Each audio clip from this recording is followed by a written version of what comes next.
What if a single emergency, like your car breaking down, could drain your entire month's income?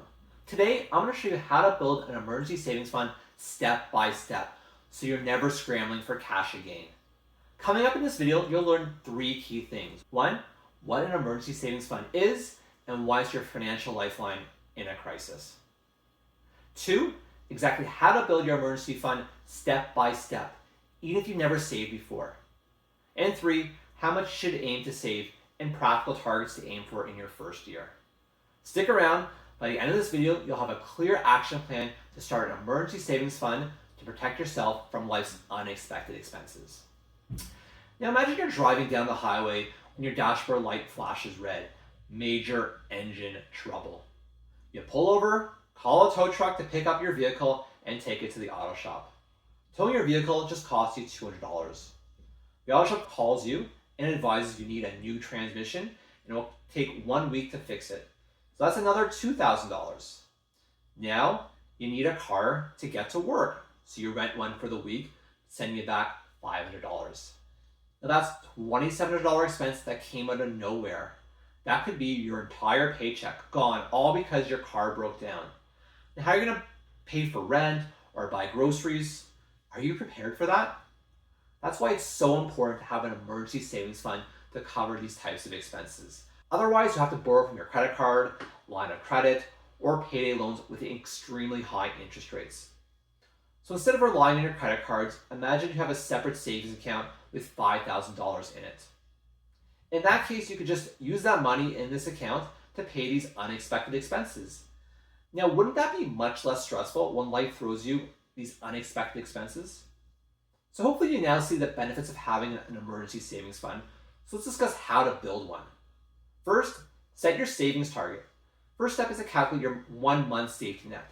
List out all your essentials for 1 month. Rent or mortgage, groceries, utilities, phone, internet, transportation, and insurance. Add it up. That is now your starting goal.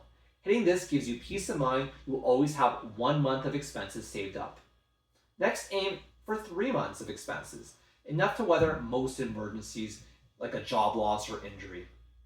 Ultimately, it's probably best to target 6 months for full protection.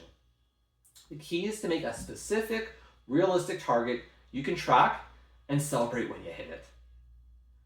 You can't save what you don't see. Start by listing every dollar coming in, your paycheck, any side gigs, government benefits like HST credits, even predictable windfalls like birthday money.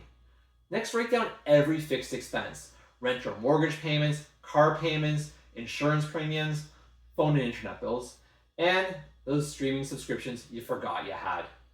Now tackle the irregular costs, things like home insurance, oil changes for your vehicle, or your next dental appointment. Don't let them sneak up on you. Divide each by 12 and set aside that amount every month. Once you've got your in column and your out column, subtract total expenses from total income. The number you're left with is your surplus. That's the pool you will use to build an emergency savings fund. If your surplus is zero or negative, don't freak out. This is your chance to trim non-essentials. Cancel subscriptions you barely use. Call your cable provider to negotiate a better rate. Make your morning coffee at home, or pack a lunch instead of buying takeout. You can even pick up a small side hustle like dog walking or online tutoring.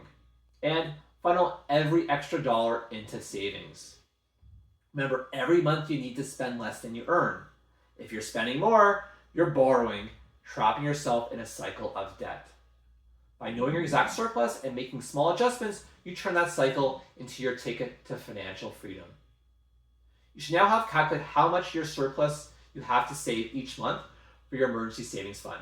Maybe it is $50 or $500. Don't worry about the amount at the beginning. You just want to focus on getting the process started. Now we need to decide a few things first. Where are you going to put your savings? Are you going to keep them in a jar in your room, savings account at the bank, or maybe a tax-free savings account? When making this decision, you want to think about how I can be sure to keep this money separate from the rest of my monthly expenses. Think about where to keep the money so you're not tempted to use it for impulse purchases, but not too difficult to get in an emergency.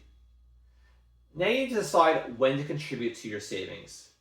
I find most people wait until the end of the month after they have paid all their living expenses first. That's not a good idea. If we wait until the end of the month, then we're less likely to have money left for savings. Instead of contributing to savings at the beginning of the month or every time we get paid. This way, every payday, you're prioritizing to pay yourself first for the emergency savings fund rather than all your other bills. I see people are a lot more successful with this method. If you decide to keep your savings in the bank, you should set the process for ensuring you're saving money there every month. Here are two options. One, you could just manually transfer your monthly savings amount into your bank when you receive your first paycheck for the month. Or you could have your bank set up an automatic transfer either on the first of the month or another day you get paid to help manage your cash flow. You could do 2 automatic transfers for each paycheck. Doing this automation removes the "I'll save later" drift. You want this process to be automatic that you don't have to think about it anymore. The money just gets automatically taken off the top of your pay like taxes. Want to turbocharge your savings fund? Try these boosters. Round up apps that round each purchase up to the next dollar and sweep spare change into savings. Side hustles like dog walking, tutoring, or freelancing direct every extra dollar into your fund. Working overtime from time to time? Put that extra money directly into your savings account. Windfalls like tax refunds, gifts, or selling unused items, put 100% straight into your savings. Set a monthly reminder to check your savings balance. Compare it to your targets, 1, 3, 6 months. When you hit a milestone, like your first $500, celebrate with a simple budget-friendly reward like your favorite dessert or a movie night in. If you miss a transfer or your balance dips, adjust by cutting your expenses the following month. These check-ins build a habit to keep you motivated as your fund grows. Final tips. Once you build a decent amount in your savings account, think about ways to earn money on it. I don't recommend investing in the stock market or crypto, but definitely consider keeping it in a high interest savings account or purchase a guaranteed investment certificate to earn some extra interest on that money. Also, you want to avoid the temptation to use the savings fund for expenses not in your budget. Try avoiding extra dinners or unplanned shopping trips. Otherwise, you won't achieve your savings goals. Okay, that's it. You now have a complete roadmap to build emergency savings fund, from setting targets to automating deposits and celebrating milestones.